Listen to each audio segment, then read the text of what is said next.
नमस्कार दोस्तों, परीक्षा आइडिया के इस वीडियो में मंगोलिया के बुद्ध पूर्णिमा के अवसर पर 11 दिवसीय प्रदर्शनी के लिए भगवान बुद्ध के पवित्र अवशेषों को भारत से मंगोलिया ले जाने और इससे जुड़े सभी परीक्षा उपयोगी पहलुओं के संबंध में विस्तार से चर्चा करेंगे।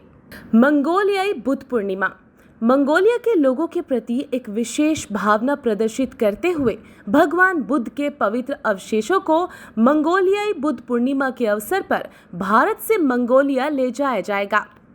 14 जून 2022 को पड़ने वाले मंगोलियाई बुद्ध पूर्णिमा के समारोह के हिस्से के रूप में 11 दिवसीय प्रदर्शनी के लिए भारत के कानून एवं विधि मंत्री श्री किरेन रिजिजू के नेतृत्व में पवित्र अवशेषों के साथ 25 सदस्यीय शिष्टमंडल मंगोलिया जाएगा। पवित्र अवशेषों का प्रदर्शन गंडन मठ में पवित्र अवशेषों का प्रदर्शन गंडन मठ के परिसर में बट सागान मंदिर में किया जाएगा। गंडन मंगोलिया का सबसे पुराना और सबसे महत्वपूर्ण मठ है। इसके नाम का अर्थ है पूर्ण आनंद का बड़ा स्थान। इसका निर्माण 19वीं सदी में हुआ और ये एकमात्र मठ है जहां बौद्ध गतिविधियां बिना रुके कम्युनिस्ट शासन में भी जारी रही।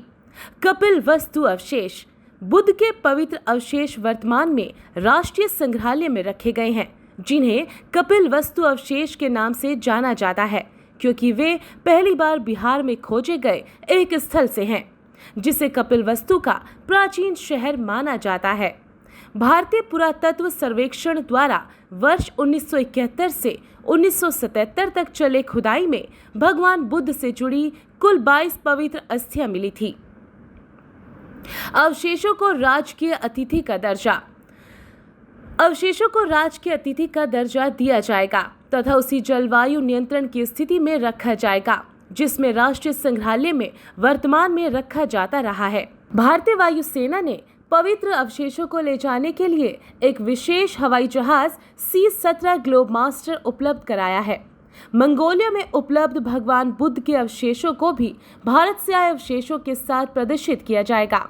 दोनों ही अवशेषों के लिए भारतीय शिष्टमंडल द्वारा 2 बुलेट प्रूफ केनसिंग तथा 2 औपचारिक कॉस्केट ले जाए जा रहे हैं। 2012 में श्रीलंका गए थे पवित्र अवशेष। आखिरी बार इन अवशेषों को वर्ष 2012 में देश से बाहर ले जाया गया था, जब श्रीलंका में उनकी प्रदर्शनी आयोजित की गई थी और श्रीलंका के कई स्थानों पर उन्हें प्रदर्शित किया गया था। हालांकि बाद में दिशा निर्देश जारी किए गए तथा इन पवित्र अवशेषों को उन पुरावशेषों तथा कला खजाने की AA श्रेणी के तहत रखा गया, जिन्हें उनकी नाजुक प्रकृति को देखते हुए देश से बाहर नहीं ले जाना चाहिए। प्रधानमंत्री मोदी की 2015 की मंगोलिया यात्रा। यह कदम भारत मंगोलिया के संबंधों में ऐतिहासिक होगा और दोनों देशों के बीच सांस्कृतिक और आध्यात्मिक संबंधों को और बढ़ावा देगा। प्रधानमंत्री श्री नरेंद्र मोदी 2015 में मंगोलिया का दौरा करने वाले भारत के अब तक पहले प्रधानमंत्री हैं और इन अवशेषों का प्रदर्शन उसी गंडन मठ में किया जाएगा जहां प्रधानमंत्री ने दौरा किया था। प्रधानमंत्री मोदी ने 2015 में गंडन मठ का दौरा किया था तथा हम्बा लामा को एक बोधि वृक्ष का पौधा भी भेंट किया था। दोनों देशों के बीच सदियों पुराने बौद्ध संबंधों की ओर इंगित करते हुए नरेंद्र मोदी जी ने मंगोलिया की संसद को संबोधित करते हुए भारत और मंगोलिया की आध्यात्मिक पड़ोसी के रूप में व्याख्या की थी। बुद्ध के पवित्र अवशेषों को ले जाना प्रधानमंत्री के उन देशों के साथ हमारे संबंधों को पुनर्जीवित करते हुए विजन का विस्तार है, जिनके साथ हमारे सदियों पहले सांस्कृतिक तथा आध्यात्मिक संबंध रहे हैं। मंगोलियाई कांजूर।